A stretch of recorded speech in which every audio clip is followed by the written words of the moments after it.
Segunda Reis, capítulo 20, nós vamos ler a partir do verso 1. Diz assim: por esse tempo, Ezequias ficou doente e estava para morrer. O profeta Isaías, filho de Amós, foi visitá-lo e transmitiu-lhe a seguinte mensagem: assim diz o Senhor, põe as suas coisas em ordem, pois você vai morrer, mas não se recuperará dessa doença. Quando Ezequias ouviu isso, virou o rosto para a parede e orou ao Senhor: ó Senhor, lembra-te de como sempre te servi com fidelidade e devoção, e de como sempre fiz o que é certo aos teus olhos. Depois o rei chorou amargamente. Então, antes que Isaías deixasse o pátio intermediário, recebeu esta mensagem do Senhor: volte a Ezequias, líder do meu povo, e diga-lhe: assim diz o Senhor, o Deus de seus antepassados, como Davi. Ouvi sua oração e vi suas lágrimas. Vou curá-lo, e daqui a 3 anos você sairá da cama e irá no templo do Senhor. Acrescentarei 15 anos à sua vida, e livrarei você e esta cidade do rei da Assíria. Defenderei esta cidade por causa de minha honra e por causa do meu servo Davi. Então Isaías disse: preparem uma pasta de figo. Os servos de Ezequias fizeram a pasta e espalharam sobre a ferida, e Ezequias se recuperou. Amém? Curve tua cabeça. Pai, nós estamos diante da tua palavra, Senhor, que é suficiente. Só ela, Senhor, é capaz de chegar nesse lugar mais íntimo, onde divide a alma e o espírito, e convencer o homem, Senhor, do pecado e do caminho mau. Pai, em nome de Jesus, que a tua palavra não nos deixe nessa manhã, que a tua presença e o teu Espírito Santo nos convença. Nós pedimos, Pai, a tua graça, o teu poder sobre nós, que não seja a minha voz, que não seja aquilo que eu penso, mas seja aquilo que o céu esteja falando nessa manhã, em nome de Jesus. Amém e amém. Antes de você sentar, dá um abraço nessa pessoa que está do seu lado. É ela que vai pagar o teu almoço, é ela que vai lavar a tua louça. Amém? É esse homem lindo que está aí do seu lado que vai lavar a louça hoje. Se não for lindo, profetiza que já vai ficando mais ou menos. Amém? Glória a Deus. Pode tomar o seu assento. Amém. Nós estamos nesse mês de março, numa série de mensagens com propósito e de propósito. Todos os domingos nós temos uma palavra a respeito desse tema, com propósito e de propósito. Semana passada o Neto pregou uma vida com propósito e de propósito. E hoje eu vou falar um pouquinho sobre como é viver essa vida, que ele mencionou na semana passada, só que uma vida de verdade, sem máscaras. Eu me lembro que quando a gente pregava para a igreja que ainda estava usando máscara, era uma coisa muito difícil, porque você não conseguia ver a expressão da pessoa. Daí você olhava, estava todo mundo mascarado, você não sabia se a pessoa estava rindo, se estava chorando, se estava babando, se estava dormindo. Era uma coisa tão esquisita. E a gente pediu tanto, implorou tanto para que esse tempo chegasse, onde a gente se libertasse das máscaras. E realmente chegou esse tempo. Deus marcou, inclusive, o nosso retiro de mulheres do ano passado. Nós tivemos o retiro nesse mesmo terceiro final de semana de março, que será agora. E o tema era Shabá, descanso. E era um descanso pós-retiro. Nós estávamos lá exatamente no dia que estava completando 2 anos que foi decretado pandemia no Brasil. E no dia que nós chegamos no hotel, o governador do estado declarou o fim das máscaras. Nós estávamos tensas naquele hotel, sem saber até se ia ter retiro ou não. Teve retiro e teve retiro sem máscara. Só que a máscara que nós vamos falar hoje, nessa manhã, que o Senhor tem para nós, é uma máscara de comportamento. Não é uma máscara só que te protege de um vírus ou te deixa um pouco mais seguro. Mas é uma máscara que talvez está te impedindo de viver de verdade o que o Senhor tem para você. Não tem como viver uma vida com um propósito real e genuíno que Ele tem para nós. Ter uma vida de propósito, que é aquela vida que realmente vale a pena viver. Porque tem pessoa que vive por viver. Ela, na verdade, está sobrevivendo, ela não está vivendo. Eu lembrei, 2 dias atrás, a minha voz está bem cansada. Essa semana toda foi uma semana de muito intenso. Preguei fora 2 dias. E Deus me fez lembrar, tem uma moça aqui na igreja que ela mata galinha. Ela é toda fina, de olho claro, loira, mas ela mata galinha a sangue frio. Não vou identificar quem é, para depois você não se escandalizar. E galinha é um negócio esquisito, porque você já viu que galinha, mesmo sem cabeça, ela continua viva? Quem não sabia disso? Ou quem já viu essa cena? O Neto, que é do mato, já viu. Corta a cabeça, ela sai andando sem cabeça. Tem uma matéria de uma galinha que sobreviveu mais de 11 meses sem cabeça. Está lá, está na internet. Tem um artigo. Ela sobreviveu sem cabeça. E só existe 2 espécies que sobrevivem sem cabeça: a galinha e o crente. Porque o crente consegue viver, andar, se mover sem o cabeça, que é Cristo. Ele consegue perder na vida dele o senso de propósito, de destino profético, de valor da vida e viver por viver. Não tem plano, não tem meta, não tem sonho, não tem nada. Eu tenho uma preguiça de pessoas assim, eu tenho dificuldade de lidar. Mas é proibido desistir das pessoas. É engraçado que essa igreja usa o que a gente prega contra a gente mesmo, entendeu? Que daí quando eu quero desistir de um, eles me lembram que eu falei isso um dia. É proibido desistir das pessoas, mas eu creio que hoje é uma manhã que o Senhor vai devolver a vontade de viver para aqueles que perderam. Vai devolver o senso de propósito e de valor da vida para aqueles que perderam. Que você saia daqui hoje acreditando no propósito que Deus tem para a tua vida. Nesse texto que nós lemos, hoje nós vamos falar sobre algo que eu amo, que é o figo. Nós estamos na terra do figo. Quem aqui é valiense, pede figo? Tem pouco valiense. Vocês viram, gente, como o povo ataca a nossa terra? É só você olhar para o lado.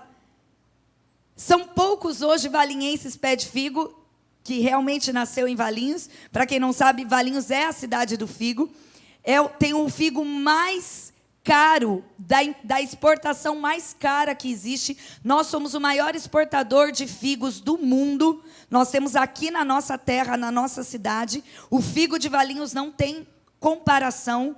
Quantos lugares nós já estivemos e a pessoa ia servir o figo para a gente, né, amor? Ou oferecer para comprar e dizer, o figo é lá de Valinhos. E a gente é da cidade do figo. E figo na Bíblia, como nós lemos aí, representa a cura.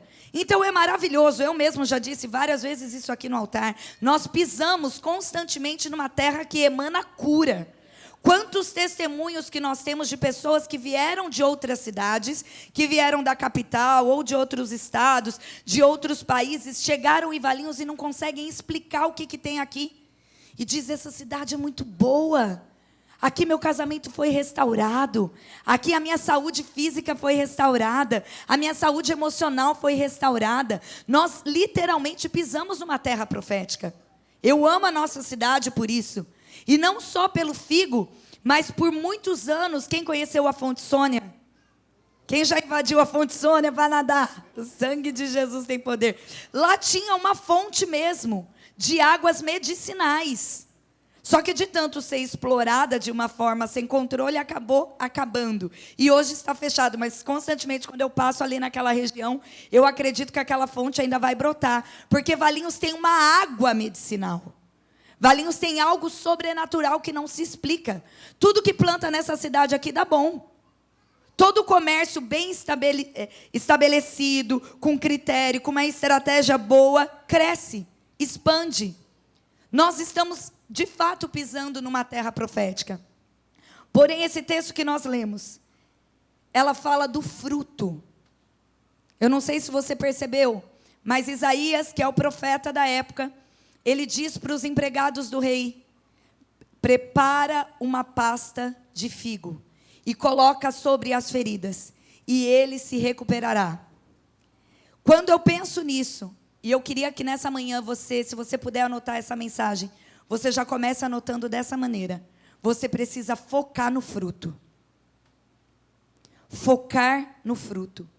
O que traz cura é o fruto. Só lembrando, para a gente contextualizar aqui, quem era o rei Ezequias? Ele era filho de um outro rei. Na verdade, quando se divide as tribos de Israel, eles eram em 12 tribos. Existe ali, depois de Salomão, uma falta de passagem, né, de filho, enfim. Eles se dividem o reino. E sobe 10 tribos para o norte, fica 2 tribos para o sul. Judá e Benjamim fica no sul. E Ezequias, ele é rei desse povo, de Judá, do sul. E ele herda o trono. Ele herda o trono do pai dele, um rei Amós, que era um rei muito endemoniado, apesar de ser crente, ele era muito endemoniado. A Bíblia diz que ele chegou a sacrificar o próprio filho no fogo. Existia ali um tempo de muito misticismo, e existia uma entidade na época chamada Moloque, que pedia a esses filhos para serem queimados. É por isso que nós, como crentes no Senhor, somos contra o aborto. Porque essa estátua de Moloque era uma estátua muito grande, onde tinha um buraco na direção do ventre, e as crianças eram arremessadas ali dentro desse buraco, onde tinha uma fornalha ali dentro. E o próprio rei Amós, pai de Ezequias, chegou a fazer isso. Quando Deus levanta Ezequias como rei, ele tinha 25 anos, um rei muito novo. Mas a Bíblia diz que ele era um rei segundo o coração de Deus. Ele foi um rei que restaurou vários pontos que trouxeram ali a dignidade daquele povo de volta.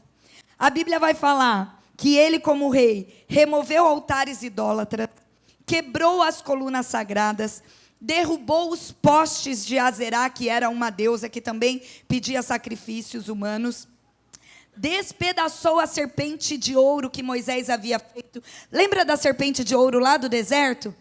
Deus manda Moisés fazer uma serpente de ouro. Eles estavam ali sendo picados por animais, e quando eles olhassem para aquela serpente, eles recebiam a cura. Aquilo era uma tipificação de Cristo. Quando a gente olha para a cruz, a gente recebe a cura. Só que naquele momento, depois de muitos anos, as pessoas estavam ali levando presentes, incenso, queimando incenso debaixo dessa serpente de ouro, transformando aquilo que era bonito, sagrado, em idolatria. Ele é o cara, ele é o rei que destrói, ele tira, ele despedaça essa serpente de ouro. Ele confiava no Senhor. Olha o que diz 2 Reis, capítulo 18, eu vou ler para você. Ezequias confiava no Senhor, o Deus de Israel. Não houve ninguém como ele entre os reis de Judá, nem antes e nem depois. Ezequias se apegou ao Senhor, não se afastou dele e teve o cuidado de obedecer todos os mandamentos que o Senhor tinha ordenado por meio de Moisés. Assim o Senhor estava com Ezequias, e ele era bem-sucedido em tudo. A palavra diz que é em tudo que ele fazia. E isso fica claro para nós, porque ele era um rei tão obediente ao Senhor, e ele garantiu ao Senhor uma abertura, inclusive, para ele não morrer. Porque aí no texto que nós lemos, quando Isaías leva para ele, mesmo, presta atenção numa coisa, mesmo com todo esse cenário de obediência, tem uma chave preciosa nesse texto. Mesmo um rei fazendo a vontade de Deus em todas as coisas, ainda assim, Isaías diz para ele: coloque a tua casa em ordem que você vai morrer. Isso traz para mim um senso de esperança, porque mesmo nós fazendo exatamente aquilo, obedecendo exatamente aquilo que o Senhor nos ordenou, pode ser que exista na nossa vida coisas que precisam ser colocadas em ordem. Isaías diz para ele: coloca a sua casa em ordem, porque você vai morrer, essa doença não tem cura. E ele vira para o lado e ele chora, e ele pede misericórdia do Senhor, porque ele tem crédito com Deus. E ele diz: Senhor, prolonga os meus dias. Olha como eu fui um servo fiel, um rei fiel. Eu destruí tudo quanto é idolatria aqui nessa terra. Está tudo do jeito que está, porque eu fiz, porque eu tive coragem de enfrentar esses idólatras. E agora, como assim eu vou morrer? E ele tem um crédito tão grande com Deus, que além do profeta Isaías voltar, ele já estava indo embora, Deus pega ele no meio do pátio, ele volta, acrescenta 15 anos de vida na vida do rei Ezequias. Ainda assim, se você continuar o texto, você vai ver que Ezequias pede um sinal para Deus. Olha isso, além dele ganhar a prorrogação dos 15 anos de vida, que já era para ele morrer, nesse momento ele tem aproximadamente 39 anos. Um homem de 39 anos, ele está em pleno vigor. Ele está começando agora a viver aquilo que ele tanto plantou. Ele está terminando faculdade, pós-graduação, ele está abrindo empresa, ele está na melhor fase da vida dele. Os homens chegando no 40 é a melhor fase da vida de um homem. Ele recebe o decreto que ele vai morrer. Estou chegando. Já passou faz tempo, né, amigo? Chegou. Já está voltando. Volta aqui. Ele ainda pede um sinal. Eu quero um sinal do Senhor se isso vai acontecer mesmo. E Isaías vai dizer para ele qual sinal ele quer. Ainda dá duas opções para ele. Você quer que o relógio do sol adiante ou você quer que o relógio do sol atrase? Olha a moral que o rei Ezequias tinha perante o Senhor. E ele ainda diz assim, bem folgado, ir para frente é mais fácil, eu quero ver o relógio ir para trás. Falou, então tá bom, vai ser como você está dizendo. O relógio do sol atrasa, só para provar para Ezequias que ele seria curado. Então nós estamos falando de um rei que tinha muita moral perante o Senhor. É uma pena que se a gente continuasse, tivesse tempo de continuar essa história, infelizmente nesses 15 anos de prorrogação, ele tem um filho, Manassés, que foi o pior rei de Israel, o mais endemoniado de todos. Ele não aproveitou tão bem assim a prorrogação dele, né? Porque quando ele morre, Manassés assume o reino com 12 anos, sinal que ele teve ali nos 15 anos de prorrogação. Mas amém, nós estamos falando de um rei que tinha muito crédito com o Senhor. E a matéria-prima do milagre da cura é exatamente um fruto chamado figo. Essa propriedade de cura, essa propriedade medicinal, essa propriedade que trouxe para Ezequias a cura que ele precisava para continuar vivo. Porém, a Bíblia vai nos ensinar sobre o perigo de viver focado nas folhas e não no fruto. É por isso que eu disse para você, e está aí na tela, foca no fruto.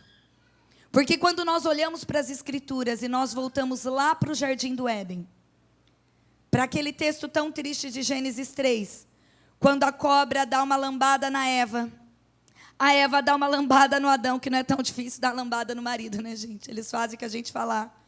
E eles comem o fruto, e a queda acontece, e o pecado entra no mundo. E a Bíblia vai dizer que naquele momento, em seguida que eles comem o fruto, os olhos deles se abrem e eles percebem que estavam nus. A Bíblia termina o segundo capítulo de Gênesis dizendo que eles andavam nus e não se envergonhavam disso. Porém, lá no capítulo 3, no verso 7, os olhos deles são abertos para o pecado. E eles passam a sentir vergonha. Eles percebem que eles estão nus. E olha que chave preciosa das Escrituras. Nesse momento, eles costuram folhas de uma figueira para se tampar e se esconder do pecado. Eles tinham com certeza muitas folhas de tudo quanto é espécie que vocês possam imaginar. Mas eles escolheram exatamente a folha da figueira para costurar e se vestir para tampar o pecado. Agora olha que ingenuidade. Eles conhecendo Deus, porque a Bíblia fala que todo entardecer Deus passava lá para conversar com eles, todo virar do dia. É por isso que a gente ama um pôr do sol, porque no nosso DNA existe essa memória no nosso DNA, que é no pôr do sol que Deus aparece para nos visitar. Pode ver, a gente ama um pôr do sol, um sunset. A gente ama fazer uma foto no Instagram, porque inconscientemente nós carregamos essa sede da presença. É no pôr do sol que Deus vinha falar com eles. Olha a ingenuidade deles, achando que uma folha de figueira tamparia eles da vergonha do pecado. E quantas vezes eu e você, pela vergonha do pecado, começamos a usar a folha de figueira para nos tampar. Começamos a usar artifícios, máscaras, performance. Começa a dar um jeitinho Será que a gente esquece que Deus vê todas as coisas? Será que a gente esquece que Deus não vê como o homem vê? Será que a gente esquece que os olhos do Senhor estão sobre todos os lugares? Que não existe nada em oculto que Deus não possa ver?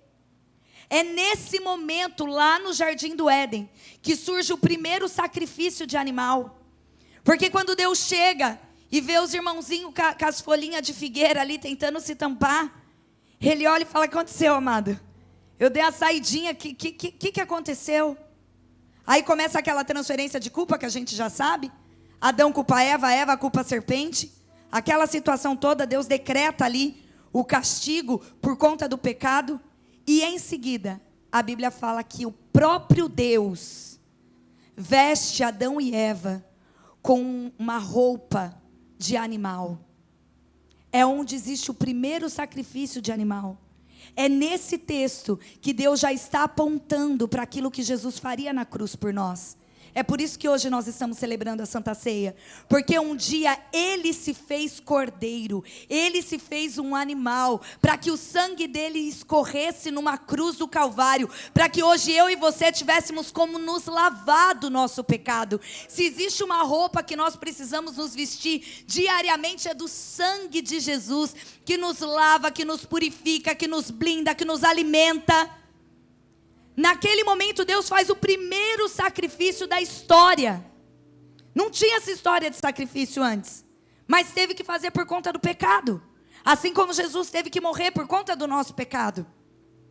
E Ele veste os filhos, ou seja, Ele troca aquilo que eles estavam usando como aparência, como artifício, como algo subjetivo. Ele troca por aquilo que realmente vai guardar a vida dos seus filhos do pecado. É esse ciclo que às vezes nós nos colocamos. O pecado que gera em nós tanta vergonha, tanta culpa, tanto peso, tanto remorso, tanta tristeza. A Bíblia fala que o salário do pecado é a morte. Nós não sentimos vergonha só do pecado, a gente sente vergonha da gente mesmo, a gente sente vergonha do outro, é uma vergonha geral, que o pecado corrói. E aí a gente não consegue se arrepender desse pecado, porque o pecado ele vai fazendo algo com a nossa mente, ele vai cauterizando, calcificando a nossa mente, a gente vai ficando cada vez mais cego. Por isso que a palavra diz que um abismo puxa outro abismo, porque é só ladeira abaixo. A falta de arrependimento vai gerando em nós uma cultura de aparência. E você começa sem perceber, de uma maneira muito silenciosa, a adotar máscaras na tua vida. E você tem tantas máscaras, igual a gente tinha algum tempo atrás. Máscara que você coloca para ir em tal lugar. Máscara que você coloca para ir em tal mesa. Máscara que você coloca para frequentar alguns ambientes. Você vai se tornando um especialista de máscaras. E hoje é manhã de nós fazermos o caminho contrário disso. De se arrepender, de se libertar da vergonha e de abandonar o pecado. O mesmo caminho que nós encontramos a máscara é o mesmo caminho que nós precisamos voltar. Nos arrependendo daquilo que nos afasta. Outro exemplo que nós temos também de folhas de figueira. Quando Jesus está caminhando com os 12 discípulos, ele sente fome. Porque Jesus era 100% Deus e 100% homem, e ele sentia fome. E ele olha uma figueira. E a Bíblia vai dizer que essa figueira está cheia de folhas. Cheia de folhas. É uma figueira vistosa, bonita, que enchia os olhos. E Jesus sai do caminho que ele está com os 12 discípulos e ele vai até essa figueira. Mas quando ele chega perto dessa figueira, essa figueira toda linda, cheia de folhas, cheia de aparência, cheia de máscaras, dizendo que tem alguma coisa que presta ali, ele procura fruto e não tem fruto. A Bíblia diz que Jesus fica tão bravo com isso, fica tão irado com isso, que ele amaldiçoa essa figueira. E ele diz para essa figueira: nunca mais você dará frutos. Os discípulos ficam espantados. O Evangelho de Marcos vai dizer que eles ficam horrorizados, porque imediatamente que Jesus fala, até a raiz começa a ressecar. Fica podre, resseca, acaba a figueira. Sabe por quê? Jesus não suporta quem vive de aparência. Jesus, ele não está atrás de aparência. Jesus, ele não está atrás de folha. Jesus, ele não está atrás de uma performance. Jesus não está atrás de uma... Ele quer fruto. O que impressiona o nosso mestre é fruto, não são folhas. O fruto, ele cura, ele alimenta. Mas a folha, ela traz máscara. Ela mascara aquilo que Deus tem para nós.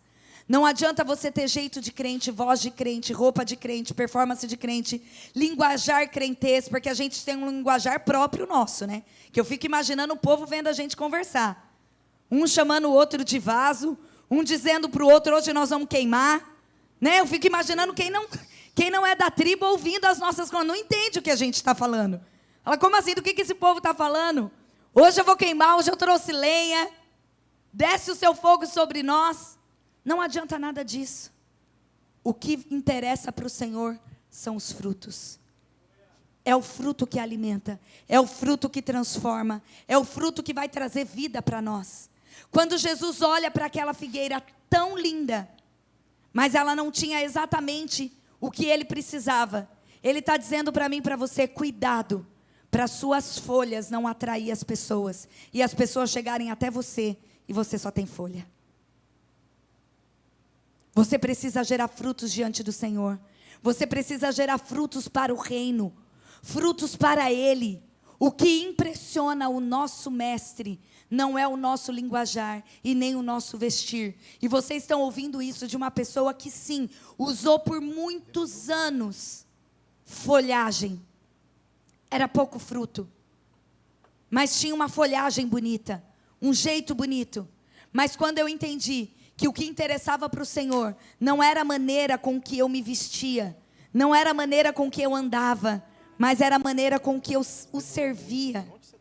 O tanto de fruto que eu estava disposta a produzir para o reino dele. Isso muda tudo. Deixa eu dizer algo para você. O pecado silenciosamente está produzindo em nós uma vontade de aparência. Uma fome, uma sede não da presença, mas da aparência. Porque nunca foi tão legal ser crente. Eu tinha uma vergonha de ser crente quando criança. Só eu? Estou sozinha aqui? Ah lá, a outra também tinha. O sangue de Jesus tem poder. Eu ia para a escola de saia, sem raspar a perna. E parecia um negócio que filho de crente era tudo peludo. Ninguém tinha pelo na escola, só eu. E eu ia para a escola de saia. Não tinha televisão em casa. A televisão ficava escondida porque meu pai não era crente ainda. Era vergonhoso. A gente tinha vergonha, a gente era taxado, apelidado, os protestantes. Hoje é a coisa mais linda ser crente. Hoje está na moda. Mas junto com isso vem o perigo de viver só de aparência. Nosso Deus, ele é atemporal. O nosso Deus, ele não muda conforme a moda e o tempo atual. O que Ele espera de nós são frutos.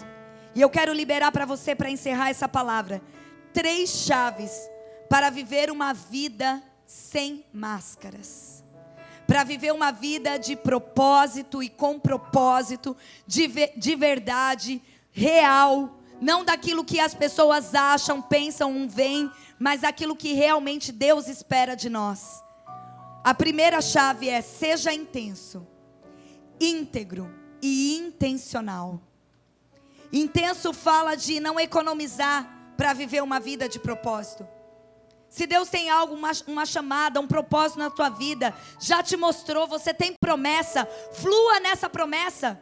Deus falou para mim que eu vou pisar as nações. Quantas línguas você aprendeu a falar? Você acha que falando esse inglês, malemar, esse espanhol, malemar, você vai em algum lugar? Haja, trilhe o caminho da promessa, faça a tua parte. Deus garantiu a chuva, mas quem tinha que construir a arca era Noé. Faça a sua parte. Seja intenso, faça curso, se especialize, dê passos em direção ao propósito. Essa igreja tem aprendido a dar passos em direção ao propósito. Um dos primeiros propósitos que nós temos como igreja é construir na cidade de Valinhos a primeira escola 100% cristã. Nós já começamos a dar passos nisso. Já inauguramos esse mês, o mês passado, a nossa escola de reforço escolar, que acontece aqui no andar de baixo, o Projeto Alfa. Nós estamos dando passos, sendo intenso. Seja íntegro. Íntegro fala de integridade, de totalidade, de você viver plenamente. Não abra mão dos princípios. Não negocie os princípios, não negocie a sua santidade. Não se perca no meio do processo. Seja íntegro. Custe o que custar, seja íntegro. Não abra mão dos valores de caráter que Deus colocou em você. Não negocie isso por nada. Seja íntegro. Seja intencional. Intencionalidade fala de você se mover sempre com uma intenção por trás.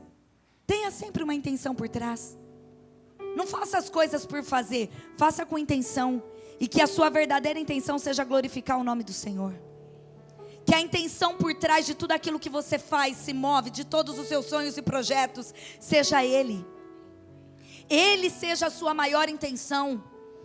Eu digo sempre isso aqui para as meninas: a intenção do Ministério Talmidim é fazer o nome dele conhecido. Essa é a nossa intenção. E a gente não economiza para isso. A gente é intensa. Davi é o maior exemplo que nós temos de intencionalidade, de vida com propósito. Ele poderia até errar, mas ele se arrependia, ele se consertava, ele corrigia a rota e voltava para o prumo. Eu não sei se você se perdeu no meio do processo. Eu não sei como está a sua vida até aqui. Mas hoje o Senhor está te dando uma chance de você corrigir a sua rota e voltar para o propósito. De você virar essa chave na tua vida e sair da mediocridade e viver de verdade o propósito que Deus tem para você. E não desejar viver esse propósito só quando você tiver uma idade. Agora eu vou curtir, agora eu vou viajar. Não é agora. O que Deus tem para você é agora. É a força da sua juventude. É agora que a tua mente é criativa. É agora que você está com todo o gás. É agora que você tem energia. É agora. A segunda chave para viver uma vida sem máscaras é fugir dos padrões humanos. Aceite as habilidades que o Senhor te deu. Aceite a maneira que Ele te criou. Aceite até mesmo o seu temperamento. As pessoas às vezes nos procuram: Ju, eu sou muito difícil, eu tenho um temperamento muito difícil. Eu queria que Deus mudasse meu temperamento. Deixa eu contar algo para você. Deus não muda temperamento, Ele transforma temperamento. Ele usa esse temperamento que às vezes é difícil para a honra e glória do nome dEle. Quando nós olhamos para Paulo, ele não tinha um temperamento fácil, mas foi esse cara com temperamento difícil que Deus usou para ser o maior missionário que já pisou nessa terra. Quando uma mãezinha me diz: meu filho é muito teimoso, eu ainda vou quebrar os beiços dele, os dentes dele. Falo: amada, é de teimoso que o mundo precisa. É aquele cara que vai, e ele é teimoso, ele não desiste, ele vai pregar, ele vai pregar, ele vai pregar, ele vai pregar. Quando as pessoas dizem para mim: o Lucas, que é meu filho do meio, ele é bocudinho, né? Eu falei: você não viu nada. Fala da Bíblia com ele para ver. Ninguém passa a perna nele. Porque o mundo precisa de pessoas assim. Não peça mais para Deus mudar o seu temperamento. Deus pode transformar o temperamento que já existe em você. Você não precisa de outros padrões, Deus precisa de você. Fuja dos padrões humanos. Fuja dos padrões humanos. Não imite ninguém. Pega essa. A cópia não tem autoridade. A imitação não tem valor. Não imite ninguém. Eu me lembro quando eu comecei a pregar, como eu queria pregar mansinha, como eu queria ter uma voz doce. E quanto mais eu pregava, mais voava a cadeira, né, Júnior? Quanto mais eu pregava, eu só recebia: pastora, hoje eu fui de capacete. Pastora, hoje eu apanhei. Eu pensava: mas eu não queria isso. Eu queria tanto ser meiga e eu tentei. Há 4, 5 anos atrás eu me vesti de um personagem. Eu mudava o tom de voz, eu mudava o jeito de vestir. Porque eu estava atrás do quê? De um padrão humano. Deus, Ele nos usa do jeito que a gente é. Ele transforma aquilo que a gente é para a glória dEle. Fuja dos padrões humanos. Terceira e última chave. Não busque aceitação humana. Quando você começa a buscar a aceitação das pessoas, você está se perdendo daquele que realmente precisa te aceitar. Não busque elogios. Os elogios, eles são perigosos. A bajulação é perigosa. A mesma multidão que comeu do pão multiplicado, do peixe multiplicado, foi a mesma multidão que mandou crucificar Jesus. Não se iluda com a multidão. Não se iluda com a grande quantidade. Não busque, não coloque o seu coração na aceitação humana. Busque a aceitação daquele que te criou. É Ele, é por Ele. Quando Samuel chega para ungir Davi, ele se encanta com os irmãos de Davi. Porque os irmãos de Davi eram altos, eram vistosos, bonitos, fortes, guerreiros. Mas Deus diz naquele momento para Samuel: eu não vejo como o homem vê. Eu conheço o coração, eu conheço a intenção. Ai, mas estão me julgando tanto, estão falando tanto de mim. O que Deus pensa sobre você? Você não é a opinião das pessoas. Você é aquilo que a Bíblia diz que você é. Você pode aquilo que a Bíblia diz que você pode. Você pode fazer aquilo que a Bíblia diz que você pode fazer. Não cabe a humanos nos limitar e nos colocar numa caixinha, num padrão, e querer nos aceitar. Seja aquilo que Deus desenhou para você ser. Viva o propósito integralmente. Não abra mão de viver o extraordinário do Senhor na tua vida. Não abra mão de viver uma vida plena com o Senhor. Não abra mão de fluir no dom e no propósito que Ele já te deu. Fuja, fuja, fuja, fuja dos padrões. Não busque aceitação. Essa aceitação humana, ela infla o nosso ego. E quando a gente se baseia ou se coloca no ego humano, a queda é brusca. Aquilo que Deus sustenta, aquilo que Deus levanta, Ele mesmo se encarrega de manter. A opinião humana não. Hoje a gente é amado, amanhã nem tanto. Hoje todo mundo nos ama, mas amanhã ou depois, se a gente falar alguma coisa ao contrário, poxa, hoje a pastora estava na carne, hein? Você é boa só até quando você está ali agradando. Não busque aceitação humana. Foca o teu coração, foca a tua mente, foca o teu olhar. Aquilo que você foca, expande. Foca no fruto. Deixa o fruto crescer. A Bíblia diz que nós conheceremos a árvore pelos frutos, não é pela folha. Vão saber a árvore que você tem, a profundidade de raiz que você tem, não pelas suas folhas, não pela sua aparência, mas pelo fruto que você está dando. Hoje eu creio que o Senhor trouxe você aqui para uma virada na sua mente, para virar essa chave e te libertar de toda a aparência, te libertar do pecado, te libertar da máscara, te libertar de uma vida medíocre e te libertar para viver o extraordinário do Senhor. Só quem deseja isso profundamente, se coloque em pé nessa manhã e eu quero orar por você. O que Deus tem para nós, nem olhos viram, nem ouvidos ouviram, nem mente humana projetou. Nós já estamos vivendo o melhor março das nossas vidas. Deus já está fazendo o extraordinário no nosso meio. Rejeita a máscara, rejeita a aparência, rejeita a folha, rejeita, rejeita, rejeita. Hoje o Senhor está te dando uma oportunidade de você encontrar uma graça que vai te libertar. Uma graça que vai te libertar da dependência humana e colocar somente a dependência naquele que te criou. Eu quero dar oportunidade, se você ainda não aceitou Jesus como seu único e suficiente Salvador, eu abro agora essa oportunidade para você. Se você ainda não tomou essa decisão, faça-se um sinal com a tua mão. Nós queremos orar por você. Se você deseja hoje fazer uma aliança com Cristo, se você deseja hoje inclinar o teu coração, a tua mente, inclinar todos os seus planos e projetos pessoais para viver aquilo que Ele tem para você, dá um sinal assim com a tua mão, eu quero te conhecer.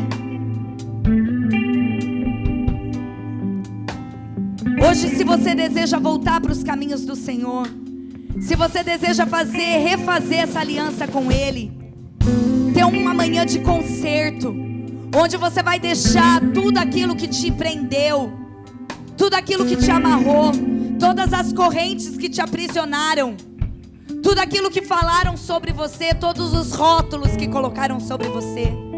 Dá um sinal assim com a tua mão, eu quero orar por você. Tem ali a primeira pessoa para Jesus. Glória a Deus. Hoje é manhã que Deus vai libertar dos rótulos. Eu vou pedir para você vir aqui à frente. Hoje é manhã que o Senhor vai passar o sangue dele. E onde Ele passar o sangue dele, todo o rótulo vai cair por terra. Toda a opinião humana vai cair por terra. Se você deseja receber essa oração, corre para cá. Nós já estamos finalizando o culto. Você não pode sair daqui da mesma maneira que você entrou. Deus está te dando essa oportunidade. E pode ser a única oportunidade da tua vida. Nós não sabemos os minutos que nos esperam, mas nós sabemos da graça abundante que está disponível sobre nós.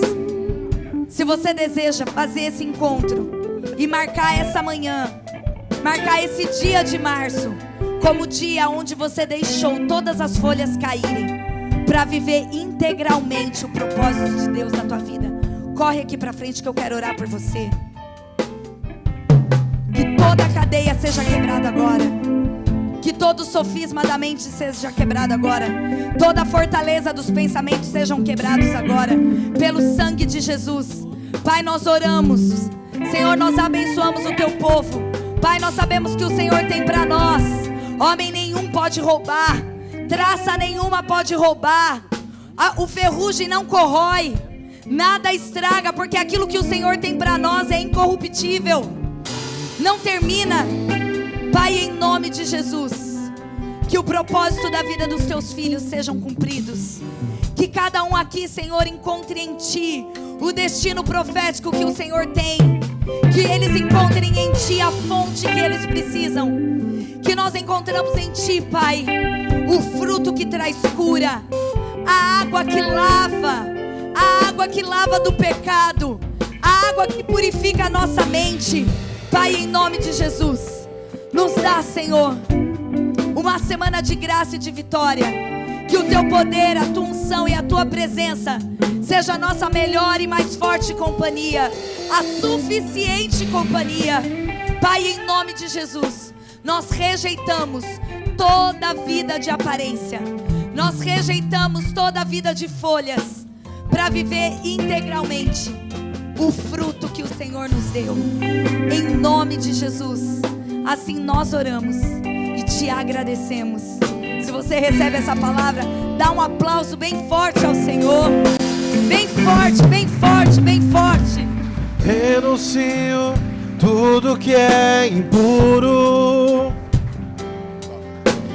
Renuncio minha carne. Renuncio o mundo e os sonhos que não Te glorificam, Senhor. Eu renuncio por amor. Eu quero ser santo, santo, santo, como santo és, Senhor. Eu quero ser santo, santo, santo, como santo és, como santo és, Senhor. Escute aqui esse texto. Está lá em Mateus 7,15. Cuidado com os falsos profetas. Eles vêm a vocês vestidos de peles de ovelhas, mas por dentro são lobos devoradores. Vocês os conhecerão por seus frutos. Pode alguém colher uva de um espinheiro ou figos de ervas daninhas? Semelhantemente, toda árvore boa dá bons frutos, mas a árvore ruim dá frutos ruins. A árvore boa não pode dar frutos ruins, nem a árvore ruim pode dar frutos bons. Toda árvore que não produz bons frutos é cortada e lançada ao fogo. Assim, pelos seus frutos, vocês o conhecerão.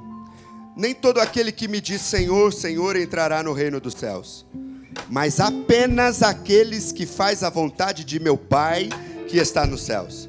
Muitos me dirão naquele dia: Senhor, Senhor, não profetizamos nós em teu nome? Em teu nome não expulsamos demônios e não realizamos muitos milagres? Então eu lhes direi claramente: nunca os conheci. Afastem-se de mim, vocês que praticam o mal. Hoje nós temos uma decisão a ser tomada: ser frutos verdadeiros. Nós temos que ser árvores que produzem bons frutos e tomar cuidado com aquilo que é aparente, aquilo que é simplesmente aparência. Deus quer transformar nós de dentro para fora. Talvez você diz assim: eu não tenho condição de dar bons frutos. Eu tenho uma novidade para você. A Bíblia diz que se você for enxertado na oliveira verdadeira, você dará bons frutos. Pode ser um jambuzeiro bravo, mas ele vai dar frutos bons, porque você será enxertado em Jesus, que ele é verdadeiro, dele produz a vida. E é nisso que nós nos apegamos, porque nós cremos que o Senhor faz de nós alguém que dará bons frutos para a honra e glória do nome do Senhor, amém? Para o irmão que está do lado, você diz assim, ó: essa semana, dê bons frutos. Amém ou não amém? Sem máscaras, sem más intenções, mas dando frutos para a honra e glória do nome do Senhor. Estenda suas mãos assim, ó. Pai querido, nós abençoamos a vida dos teus filhos. Nós abençoamos, Pai, porque nós entendemos que a Tua palavra ela é viva. Nós abençoamos porque nós sabemos que da Tua palavra emana aquilo que nós precisamos para cada um de nós. O que nós queremos, Senhor, é estar conectados com o Senhor por onde quer que andarmos. Se nós irmos, Senhor Jesus, ao mais profundo e escondido, nós sabemos que o Senhor está. Se nós subimos até a mais alta montanha, nós sabemos que o Senhor se faz presente ali. Pai, que o Senhor seja conosco, nos ajudando, nos moldando, cuidando de cada um de nós. A Tua palavra diz, Pai, que o Senhor é piedoso, amoroso, misericordioso. E quando algumas situações da nossa vida não são favoráveis, o Senhor ainda passa pela graça, passa pela misericórdia e nos ajuda a melhorar. Senhor, que essa manhã seja uma manhã de transformação para as nossas vidas, renovação da nossa mente, transformação, Pai, que nós possamos entender que nós nascemos para dar frutos e frutos grandes para a honra e glória do Teu santo nome. Que o Senhor Jesus te abençoe e te guarde, que Ele resplandeça sobre ti o rosto dEle, a luz dEle, e te dê a paz, que Ele guarde a saída desse templo até onde quer que você vá, e que você seja abençoado e dê muitos frutos, em nome de Jesus, amém, amém, amém. Vai na paz, vai debaixo de graça. Domingo que vem, às 18 horas, nós teremos aqui nessa casa batismo, amém? Deus abençoe.